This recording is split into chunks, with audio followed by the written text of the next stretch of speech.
जब महागठबंधन की सरकार बनी तो उस वक्त भी स्टूडेंट को भी धोखा दिया जा रहा था, और आज भी महागठबंधन की सरकार बनी है तो आज भी धोखा है। जो आरजेडी के जो प्रवक्ता चितरंजन गगन जी है वो अभी भी दावा कर रहे हैं कि भैया हम 2022 में शिक्षक बना देंगे। अगर हमारी सरकार बनती है तो हम 3 दिन में आप लोगों को स्कूल भेजने का काम करेंगे। इनकी सरकार बनने हुए आज 3 महीना से ऊपर हो गया, तो वो कहिए रहे हैं कि थोड़ा इंतजार का मजा लीजिए। 3 साल से लगातार आंदोलन ही कर रहे हैं, ना जाने कितना पैसा भी खर्च कर दिए अपने पॉकेट से बेरोजगार होते हुए भी। अब उनका क्या होगा? तो आंदोलन का कोई फायदा होता है? जैसा लगता है कोई तोता जैसा वो बात बोलते हैं कि हम अमन चैन की बात करते हैं, मोहब्बत फैलाएंगे, हम मोहब्बत की बात करेंगे। पहली बार नहीं है ये, कई बार जब आप लोग बैठे हैं तब ये ऐसा ही मतलब बात वो सीटेड बीटेड के जो शिक्षक अभ्यर्थी हैं वो यही बात बोले हैं कि अब की बार तो लेकर ही जाएंगे भैया, उठने वाले हम नहीं हैं। लेकिन वो ये दुर्भाग्य है भैया कि उसमें भी दूध गुट बट्टल है। अब क्या मुंह से बात निकलवा रहे हैं, हंसी भर रहा है। इतना घटिया किस्म के इसमें इंसान है कि सब राजनेता बनने में फिरा हुआ है। जनता जनरल जो स्टूडेंट बीटेड सीटेड क्वालिफाइड है उनकी जिंदगी चाहे बर्बाद ही क्यों ना हो जाए, वो मर क्यों ना जाए, उनके परिवार क्यों ना बिलट जाए, उसको राजनेता बन के और यही राजनीतिक में कूदना है। उसको आरजेडी जेडीयू और बीजेपी के टिकट मिलने वाला है। कौन विवेक विनीता जी का टीम है और एक तरफ यानी अनीसा कौन नीतीश पांडे का टीम है। दोनों मतलब ये काम करेगा तो कहेगा वो भैया खराब कर रहा है, वो करेगा तो कहेगा वो खराब। भैया आप लोग बेवकूफ़ बन रहे हैं और बेवकूफ़ तमाम बिहार के युवाओं को बना रहे हैं जो सीटेड बीटेड क्वालिफाइड है, जो नौकरी चाह रहा है। उसको लग रहा है कि हमें जाकर ऊपर जाकर टिकट मिल जाएगा, जूता निकाल के 2 जूता मारेगा जाएगा टिकट कहीं मांगने। तो देखिए मैं किसी टीम के एक तरफा सपोर्ट नहीं कर सकता, इसलिए भैया जो काम करेगा, जो विज्ञप्ति के लिए लड़ाई लड़ेगा ईमानदारी पूर्वक, उसको समर्थन कीजिए ना। नमस्कार, मैं युवराज, आप देख रहे हैं डेमोक्रेटिक लाइव। देखिए इस वक्त हमारी उपस्थिति राबड़ी आवास के ठीक बाहर है और हमारे साथ हमारे प्रिय मित्र विक्की गोयल जी हैं। विक्की गोयल जी, आपसे बात करना इसलिए ज़रूरी हो गया क्योंकि जितने भी नेता हैं सभी कोई 10 लाख दे रहे हैं, कोई 20 लाख दे रहे हैं, कोई 2 करोड़ दे रहे हैं युवा को नौकरी, लेकिन युवा को नौकरी मिल रहा है या नहीं मिल रहा है, इसी पे बात करने के लिए आपसे आज बेहद ज़रूरी हो गया क्योंकि आप स्टूडेंट का आवाज़ प्रमुखता से उठाते रहें, चाहे सीटेड बीटेड का हो चाहे बीपीएससी का हो, हर स्टूडेंट का आवाज़ आप बने हैं और प्रमुखता से उसका उठाएं। ये जो राजनीति जो हो रहा है, पहले तो कहा गया कि नहीं पात्रता परीक्षा नहीं ली जाएगी, सीटेड बीटेड का पहले नियुक्ति पत्र दे दी जाएगी। अब पात्रता परीक्षा पहले होगा और सीटेड बीटेड बाद में होगा, क्या लोचा है? लोचा तो बस यही है सरकार की, ये सब लोचा है। सरकार जानबूझ के कर रही है। हमें तो सरकार के बारे में बोलने पर हंसी भी कभी कभार आने लगती है कि भैया ये कर क्या रही है। देखिए अभी जैसा कि आपने बोला कि रोजगार का पिटारा खुल रहा है, प्रतिदिन पिटारा ही खुल रहा है। तेजस्वी यादव यानी कि बिहार के उप मुख्यमंत्री वादा किए, घोषणा भी किए कि भैया हम 10 लाख देने जा रहे हैं नौकरियां। उसके देखते देखते माननीय नीतीश कुमार जी बिहार के मुख्यमंत्री जी जब गांधी मैदान में गए थे शायद झंडा तोलन में 15 अगस्त के, तो वहीं पे वो उन्होंने भी अनाउंसमेंट किया कि भैया 10 लाख हम भी देने जा रहे हैं। ऐसा लग रहा है कि भुइयां वाके प्रसादी बट रहा है। वो बोला 10 लाख नौकरी देंगे और 10 लाख रोजगार देंगे। हाँ तो वही दोनों के जोड़कर 10 लाख जोड़कर 20 लाख हो गया। 10 लाख तेजस्वी यादव, 10 लाख नीतीश कुमार, 20 लाख। और आज भारत के प्रधानमंत्री तेजस्वी प्रधानमंत्री माननीय वही माननीय श्री 108 वही माननीय तेजस्वी दामोदर दास मोदी जी जो प्रधानमंत्री है, उन्होंने भी वादा किया कि भैया हम धनतेरस के अवसर पर हम युवाओं को 10 लाख नौकरी देने जा रहे हैं, 70,000 के हम नियुक्ति पत्र बांटेंगे, चाहे जो भी पता नहीं, एक चपरासी के बांटेंगे कि यूपीएससी के बांटेंगे या फिर अपने रिलेशन वाला के हिस्से पे बांटेंगे, हमें भी आई डोंट नो, मैं नहीं जानता हूँ। लेकिन बस इतना जरूर कहूँगा कि ये सब एक फंडा, राजनीतिक फंडा है भैया। इससे पहले 2014 में जब चुनावी एजेंडा उन्होंने ऐलान किया था, उस समय उन्होंने बोला था कि हम जैसे ही हमारी सरकार आएगी हम 2 करोड़ युवाओं को नौकरी देंगे, रोजगार तो छोड़ देंगे। हाँ तो सही बात वो है कि भैया 2 करोड़ हवा था, वो हवा खत्म ऐसे हो गया है। वो हवा के बाद अभी देखा देखी में 10 लाख के जो वो फिर से बोल रहे हैं कि भैया हम 10 लाख देने जा रहे हैं दीपावली में, तो अब 10 लाख देवे ना, सिर्फ कह रहे हैं 10 लाख में 200,000 अगर स्टेट वाइज 10,000 दे देंगे तो लगेगा कि वाकई में भैया कुछ दे रहे हैं। बड़ी बात यह है कि आप प्रधानमंत्री पे युवा भरोसा कैसे करें? उन्होंने इतना घोषणा किया है, वो तो देखते कुत्ता के नस्ल खोजते हैं, ये तो सब पूरा घोषणा किए हैं, लेकिन युवा को आज तक बस सपना ही मिलता रहा है, उसके अलावा कुछ। देखिए आप उनके ट्विटर पर जाके देखिए, मैं ट्विटर से जुड़ा हूँ उनके, तो वो जैसे ही ट्वीट किए हैं ना तो नीचे में जाकर देखिएगा तो हंसने वाला एक लाफिंग वाला जो इमोजी होता है ना, सब मैसेज किया हुआ है सब इसलिए वहाँ पे दिया हुआ है कि भैया आप जो हैं कितना झूठ बोलिएगा। 2 बार झूठ बोल चुके हैं, 3 बार झूठ बोल चुके हैं, ऑलरेडी 2 बार प्रधानमंत्री बने हैं झूठ बोल के, अब कितने बार झूठ बोलिएगा।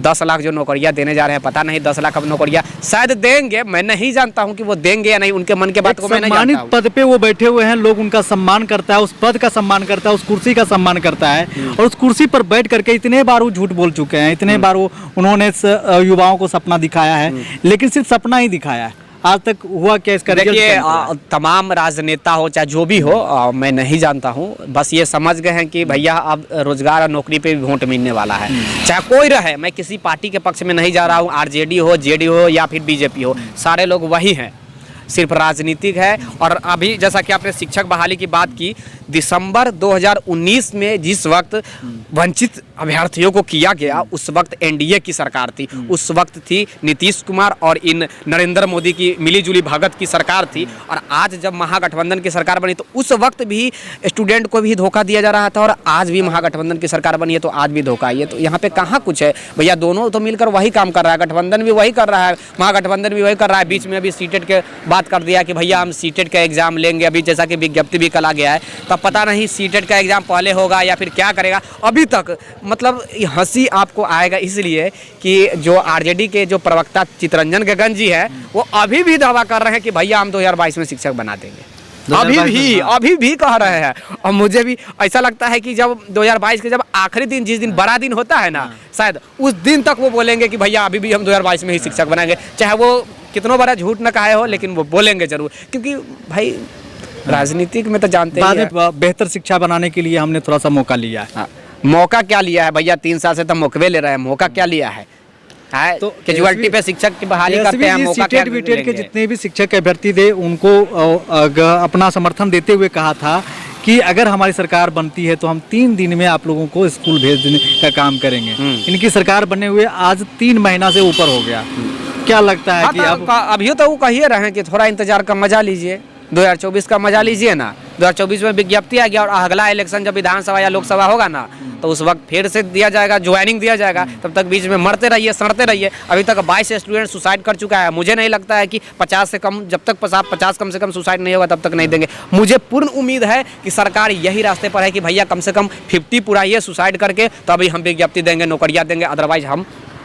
अच्छा, इतना जो आंदोलन हुआ, सीटेट बीटेट शिक्षक अभ्यर्थी जो आंदोलन किया, 4 तारीख का फिर से है। 3 साल से लगातार वो आंदोलन ही कर रहे हैं। फिर से है, वही बात बोल रहे हैं। 3 साल से लगातार आंदोलन ही कर रहे हैं, ना जाने कितना पैसा भी खर्च कर दिए अपने पॉकेट से, बेरोजगार होते हुए भी। अब उनका क्या होगा? मतलब 4 तारीख से भैया फिर से है, उनका क्या होगा? कह तो दिए हैं कि भैया आंदोलन का कोई फायदा होता है? देखिए उस वक्त तो सरकार झुक जाती है, ऐसे गला झुका लेती है, कहती है कि भैया आपके लिए हम सब चीज सर्वसर्वा, जो हमारी सरकार बनी है वो आप ही के लिए बनी है। लेकिन हमारी सरकार और तुम्हारी सरकार ये कहाँ चली जाती है, जैसे ये आंदोलन खत्म होता है पता ही नहीं चलता है, सब अपने दुनिया में लीन हो जाते हैं। तो इसीलिए जहाँ तक मुझे जानकारी मिली है कि 4 तारीख से फिर से अनिश्चितकालीन आंदोलन लोग कर रहे हैं। जो सीटेट बीटेट क्वालिफाइड है, जो 7th पे चाह रहे हैं शिक्षकों की बहाली वाकई में बिहार में चाह रहे हैं वो लोग, और बिहार में 3.25 लाख शिक्षकों की बहाली है। तो ये दुर्भाग्य है कि भैया स्कूलों में 1-2 शिक्षक पर इतना लंबा स्कूल चलता है, खिचड़ी भी खिलाना है, बीआरसी भी संभालना है, सीआरसी भी संभालना है, दुनिया जहान बोरा तक गिन के बोरा बेच के भी देना है, 10 रुपये बोरा भी पैसा, उस सारा चीज बोरा बेचना है, खिचड़ी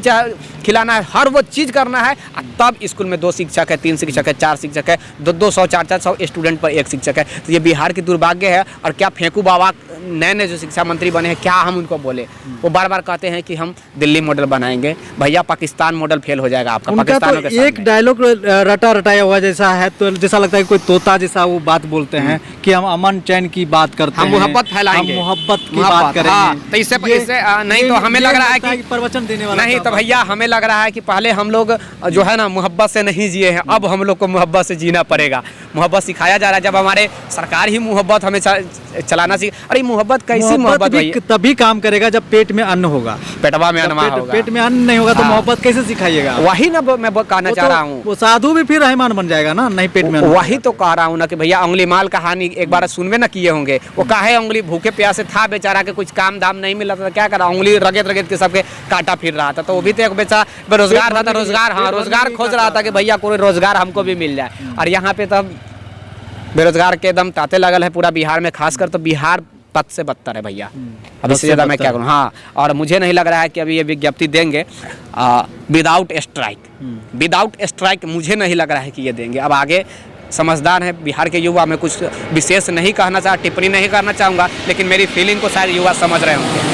फिर से मतलब आंदोलन कीजिएगा आप लोग? 4 तारीख से देखिए, मुझे जानकारी मिली है, जो कोर टीम के जो सदस्य हैं उन्होंने मुझे बताया कि 4 तारीख के आंदोलन 4 तारीख से अनिश्चितकालीन होगा और उसमें पूरे बिहार के युवा समर्थन कर रहा है। और इस बार डू एंड डाई करेंगे या फिर मरेंगे, यानी कि लेके ही जाएंगे, लेके ही उठेंगे जाएंगे, ही नहीं, उठबे नहीं करेंगे। इस बार कोई आश्वासन नहीं, कोई आश्वासन डू नहीं। एंड डाई। तो ये करो या मरो। ये पहली बार नहीं है, ये कई बार जब आप लोग बैठे हैं तब ये ऐसा ही मतलब बात वो सीटेड विटेड के जो शिक्षक अभ्यर्थी हैं वो यही बात बोले हैं कि अब की बार तो लेकर ही जाएंगे भैया, उठने वाले हम नहीं हैं। लेकिन वो ये कैसे दुर्भाग्य है भैया कि उसमें भी दू गुट बट्टल है। अब क्या मुंह से बात निकलवा रहे हैं, हंसी भर रहा है। इतना घटिया किस्म के इसमें इंसान है कि सब राजनेता बनने में फिरा हुआ है।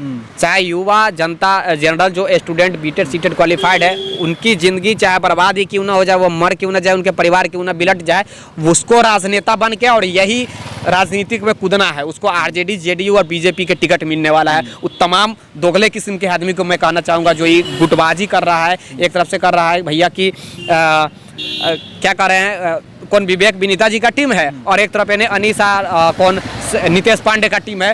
दोनों मतलब ये काम करेगा तो कहेगा वो भैया खराब कर रहा है, वो करेगा तो कहेगा वो खराब। अरे ये सोचो ना यार, शर्म आना चाहिए तो चुल्लू पर पानी में जाकर डूब मरो ना।